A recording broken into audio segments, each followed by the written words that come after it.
A Sega, nos primórdios dos anos 90, destacava-se como uma das principais fabricantes de consoles de videogame. O Mega Drive, conhecido como Genesis, era amplamente reconhecido como um dos dispositivos mais desejados, cativando milhões de famílias que dedicavam suas noites à busca frenética por anéis ao lado do Sonic.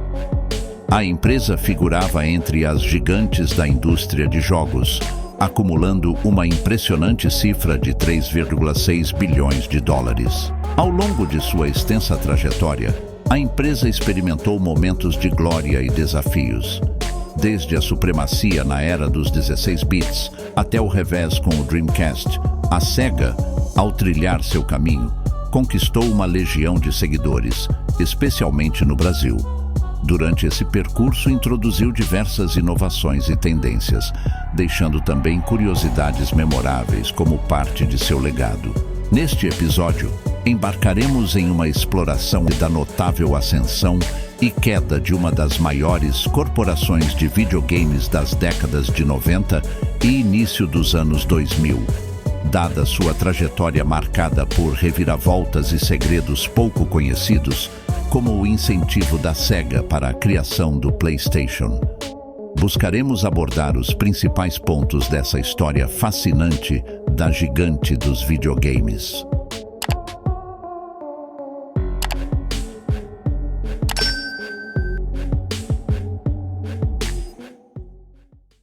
Os primeiros passos da Sega foram marcados por uma trajetória complexa, permeada por alterações nos nomes, proprietários e regiões de atuação.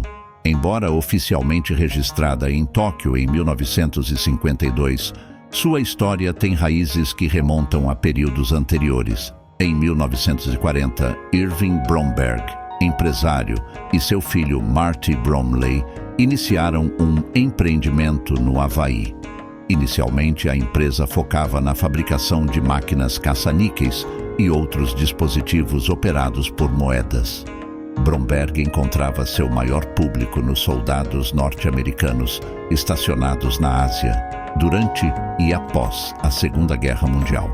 A denominação original da empresa era Standard Games, mas foi alterada para Service Games após o término da guerra, sendo a palavra Service uma homenagem às Forças Armadas Americanas.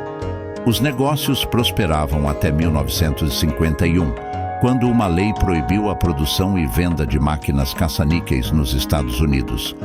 Diante desse cenário, os funcionários Richard Stewart e Raymond Lemaire decidiram estabelecer-se em Tóquio, onde poderiam continuar a produção, já que o Japão permitia esse tipo de dispositivo. Essa mudança possibilitou à empresa expandir seus negócios para outras partes da Ásia e da Europa. O nome Sega é uma abreviação das iniciais das palavras Service Games e foi utilizado pela primeira vez em 1954 no caça-níquel Diamond Star Machine. O primeiro produto a ostentar o nome da empresa foi a Jukebox Sega 1000, lançada em 1960. 5 anos mais tarde, a Sega Corporation foi oficialmente fundada, tendo David Rosen, empresário e ex-militar, como seu primeiro CEO. Sob a gestão de Rosen, também foi introduzido o primeiro arcade analógico, chamado Periscope, uma simulação de um navio de guerra. Com o sucesso do Periscope em diversos países, a empresa Gulf e Western, hoje conhecida como Viacom, adquiriu a Sega e estabeleceu um escritório nos Estados Unidos em 1969. Os anos 70 representaram o auge para a Sega. Com o êxito dos fliperamas tanto nos Estados Unidos quanto no Japão, a empresa experimentou grande prosperidade financeira. Um exemplo disso era a casa de jogos em Sapporo, que abrigava mais de 120 máquinas de fliperama, algumas em colaboração com a Toro, a produtora do Godzilla. Durante a década de 1970, a Sega consolidou sua posição como uma das principais fabricantes de jogos de arcade nos Estados Unidos.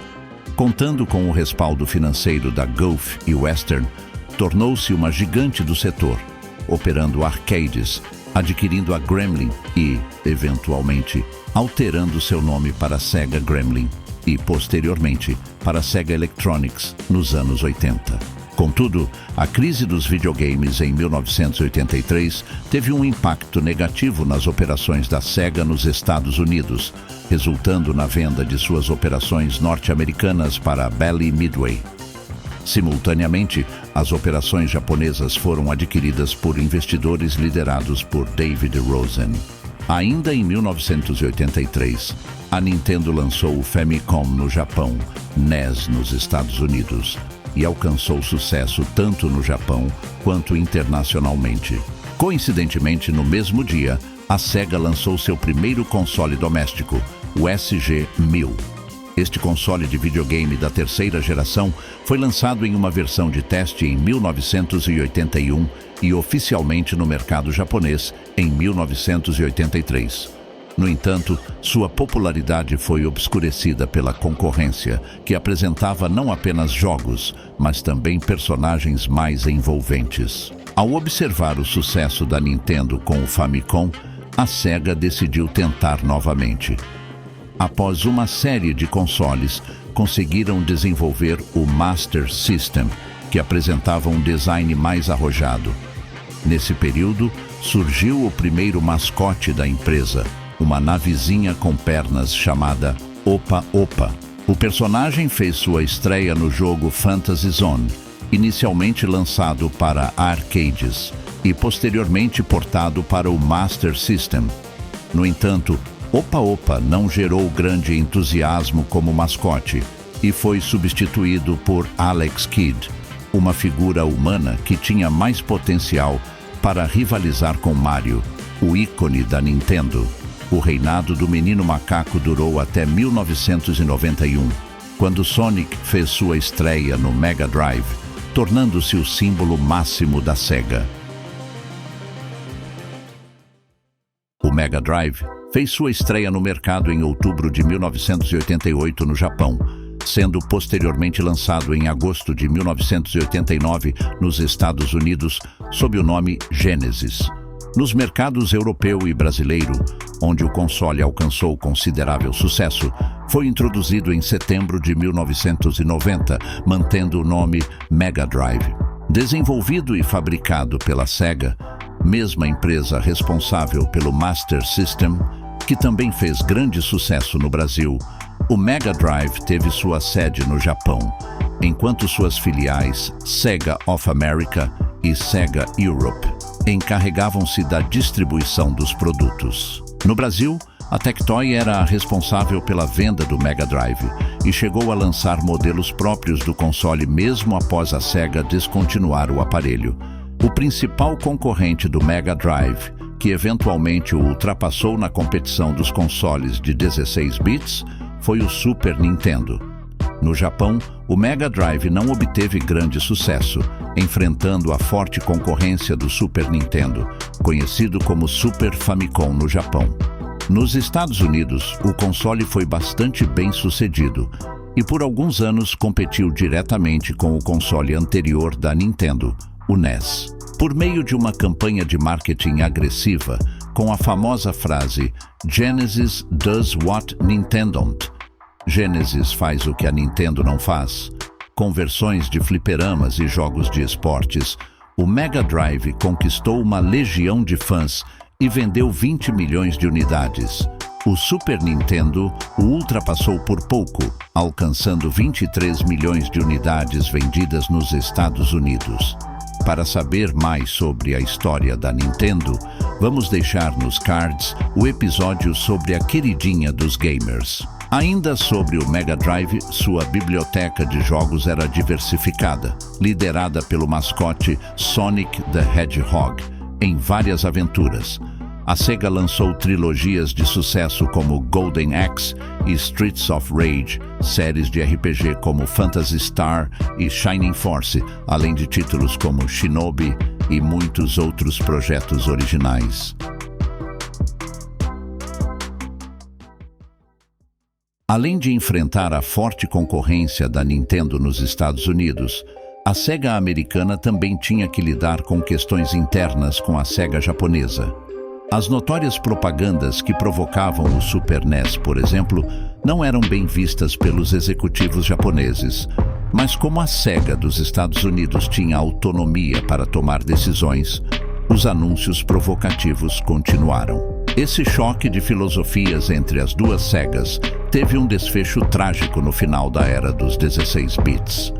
A Sega japonesa desejava lançar rapidamente um novo console, já que o Mega Drive não alcançou o sucesso esperado. Por outro lado, os americanos queriam prolongar a vida do console, que era inegavelmente um sucesso de vendas. A solução para resolver esse impasse veio da Sega dos Estados Unidos. Criar um acessório que permitiria ao Mega Drive rodar jogos em 32 bits. Assim surgiu o Sega 32X. O que a Sega norte-americana não sabia era que os japoneses já estavam desenvolvendo um novo console de 32 bits, o Saturn. Para piorar, a data de lançamento do Saturn no Japão seria um dia após o lançamento do 32X nos Estados Unidos. O resultado foi que o 32X enfrentou dificuldades nas vendas, perdeu o apoio dos desenvolvedores e acabou sendo descontinuado alguns meses depois. Outro episódio em que a Sega do Japão e dos Estados Unidos tiveram discordâncias foi com uma abordagem da Sony para colaborar na fabricação de um novo console. Em 1991, a Nintendo havia fechado um acordo com a Sony para criar um leitor de CDs para o Super NES. No entanto, de última hora, a Nintendo mudou de ideia e se associou à holandesa Philips. Com a tecnologia em mãos, a Sony procurou a Sega em busca de uma parceria, especialmente agora que ambas tinham um inimigo em comum. A Sega dos Estados Unidos gostou da proposta, e as duas empresas lançaram alguns jogos para o Sega CD, como o Night Trap. Com metas semelhantes, o próximo passo seria desenvolver um novo console, mas o então presidente da Sega do Japão, Hayao Nakayama, vetou a ideia, argumentando que a Sony não tinha experiência com hardware. Sem o apoio das duas maiores empresas de videogames da época, a solução da Sony foi tentar por conta própria, lançando o PlayStation em dezembro de 1994 no Japão. A aposta deu certo, e em poucos meses o console se tornou um sucesso de vendas. Nesse sentido, a Sega, mesmo sem querer, teria dado um empurrãozinho para que a Sony criasse o PlayStation, que se destacaria tempos depois.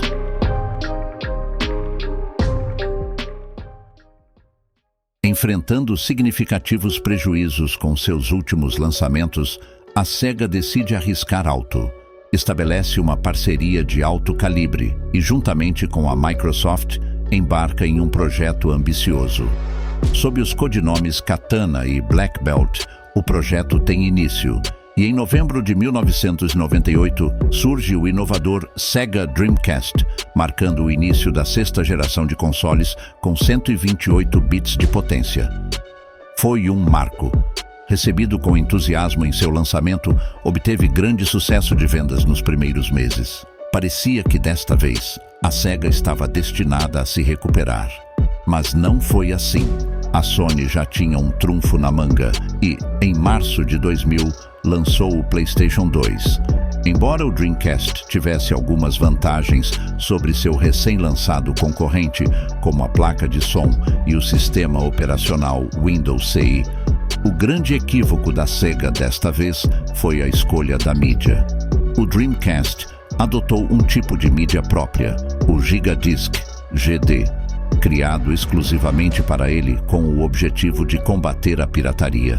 Como o PS2 já utilizava o DVD-ROM como mídia, obteve uma vantagem significativa, pois tinha uma capacidade de armazenamento quase 5 vezes maior que o Gigadisc. Além disso, o preço do videogame da Sony era muito mais acessível, uma vez que o console da Sega era consideravelmente mais caro que os outros no mercado. Amargando mais uma derrota, a Sega abandonou de vez o mercado de consoles. Com a saída da Sega do mercado, também chegou ao fim a parceria Sega-Microsoft. No entanto, isso não abalou em nada a gigante americana. Pelo contrário, a impulsionou para um novo mercado lucrativo. Durante o período mais turbulento da empresa japonesa, a Microsoft chegou a considerar a possibilidade de adquirir a Sega para ingressar no mercado de jogos. A informação foi confirmada muitos anos depois da parceria, em 2013, por Joaquim Camping, então vice-presidente da Microsoft. As duas empresas já mantinham uma relação bastante próxima, a ponto de a empresa de Bill Gates ter desenvolvido o sistema operacional do Dreamcast. Contudo, Bill Gates achou que os títulos da Sega não teriam força suficiente para superar o PlayStation 2 da Sony e optou por seguir em frente com o projeto Xbox. Curiosamente, mais tarde, surgiram rumores de que a Nintendo estava interessada em adquirir a Sega, o que soaria, no mínimo, irônico para quem viveu o período de rivalidade nos anos 90. No dia seguinte, o presidente da Nintendo na época, Hiroshi Yamauchi, veio a público e afirmou que tudo não passava de boatos infundados. A Sega, após uma série de equívocos e prejuízos consecutivos, praticamente faliu e, para evitar o fechamento, precisou abandonar o mercado de consoles, focando-se exclusivamente na produção de jogos. A trajetória da Sega representa uma jornada repleta de altos e baixos na indústria dos videogames. Desde seus primórdios como fabricante de máquinas de fliperama até a inovação de consoles e jogos revolucionários, a Sega deixou uma marca duradoura na cultura dos videogames. Sua narrativa é tão extensa e fascinante que seriam necessários diversos episódios adicionais para explorar detalhes não abordados. Em 2003, a Sega uniu forças com a Semi Corporation, uma renomada empresa japonesa especializada na fabricação de máquinas de pachinko, um jogo semelhante a caça-níqueis com elementos de pinball. Sob o nome de Sega Sammy, a empresa se transformou em um vasto conglomerado que atua em diversos setores, incluindo resorts, brinquedos e, evidentemente, videogames e pachinko. Apesar de não mais competir no mercado de consoles, a Sega continua a desempenhar um papel influente na indústria de jogos, mantendo viva sua paixão pela inovação e entretenimento.